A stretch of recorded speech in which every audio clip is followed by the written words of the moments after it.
On the territory of Russia, on the morning of August 28, as a result of an explosion, the infrastructure of the Tver railway junction station was destroyed. Ukrainian media was informed of this by sources in the main directorate of the Ministry of Defense of Ukraine. The attack on the station took place at about 5 a.m. The video that recorded the explosion shows explosives planted under the railway tanks that were standing on the railway tracks and were apparently filled with fuel.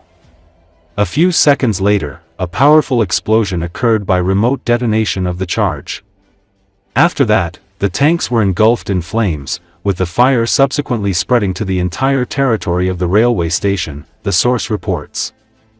As reported by a source in the main intelligence directorate of the Ministry of Defense, the attack on the Tver junction station is part of a complex of measures to destroy the logistical capabilities of the aggressor's detachment in supplying the occupation forces with fuel and lubricants, ammunition and personnel. As reported, also on the morning of August 28, the commander of the Unmanned Systems Forces of the Armed Forces of Ukraine Robert Brovdy Magyar stated in Telegram that on the night of August 28, the Ukrainian armed forces soldiers destroyed another 4.7% of fuel production in Russia. He noted that the Kuibyshev oil refinery in the Samara region and the Afipsky oil refinery in the Krasnodar region were hit. In total, according to his data, the occupier's oil pump lost weight by 21% in 2 weeks of August 2025. The General Staff of the Armed Forces of Ukraine confirmed this and provided detailed information about the defeat of a number of important facilities of the aggressor country on the night of August 28. It was noted that the units of the Unmanned Systems Forces of the Armed Forces of Ukraine and the main intelligence directorate of the Ministry of Defense of Ukraine attacked the Afipsk oil refinery in the Krasnodar region of the Russian Federation. This plant, the main products of which are gasoline and diesel fuel, is involved in supplying the army of invaders. A large-scale fire was recorded on the territory of the facility. In addition, units of the Unmanned Systems Forces and the Special Operations Forces of the Armed Forces of Ukraine carried out a fire strike on the Kuibyshev oil refinery in the Samara region of the Russian Federation. The enterprise produces gasoline, diesel fuel, fuel oil, solvents, more than 30 types of oil products in total. The processing capacity is 7 million tons of oil per year. Explosions and a fire were recorded on the territory of the plant.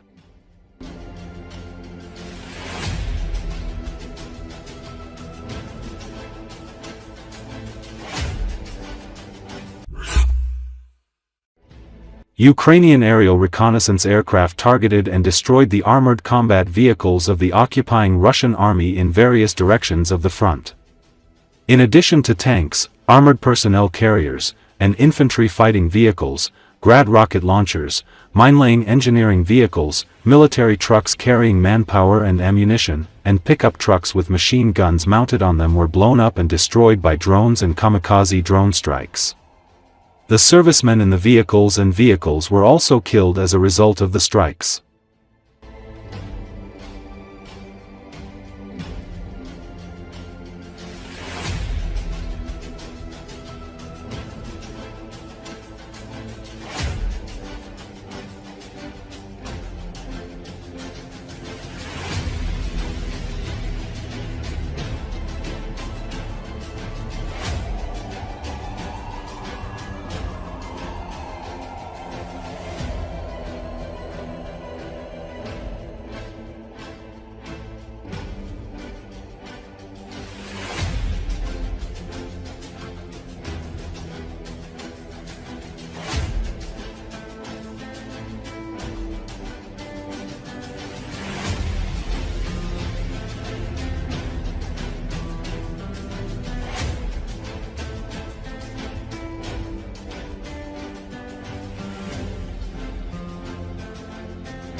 Russian President Vladimir Putin responds to his American counterpart Donald Trump's peace initiative by launching yet another series of missile and drone strikes on Ukraine.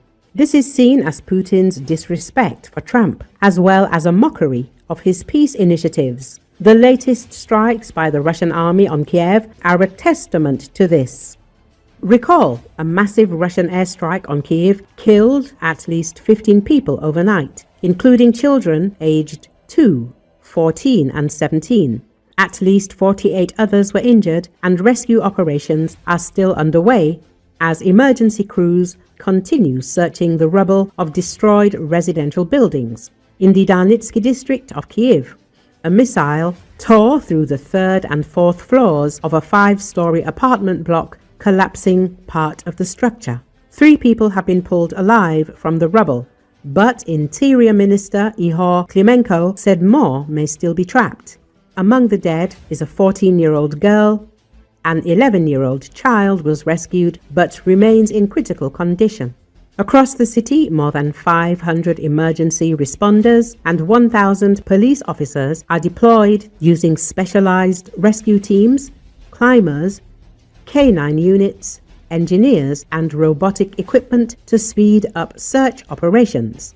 Russia launched 629 missiles and drones across Ukraine, and Ukraine's air defenses shot down 589.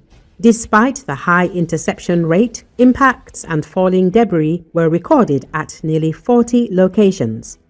Ukrainian President Volodymyr Zelensky condemned the strike as further proof that Russia has no intention of ending the war. These Russian missiles and drones are a clear response to those around the world who for weeks and months have been calling for a ceasefire and for real diplomacy. Russia chooses ballistics, not negotiations. It chooses continued killings, not ending the war. And this means Russia still feels no fear of consequences, he said. Kiev City Mayor Vitaly Klitschko stated that August the 29th will be declared a day of mourning in Kiev. On this day, flags will be flown at half-mast on all municipal buildings in the city. It is also recommended that national flags be flown at half-mast on public and private buildings. All entertainment events will be prohibited in the city. Russia has no military reason to attack Ukrainian cities. No strikes on Kiev, Lviv, Vinnytsia, or Poltava affect the front line. The only purpose of this is to intimidate the civilian population. This is what distinguishes a tactic of terror from deliberate killings. A killer aims to kill someone specific, whereas for a terrorist, it doesn't matter who they kill. On the contrary, it's important that the victims are random. Children, adults, women, men, civilians or soldiers, it doesn't matter. No one should feel safe.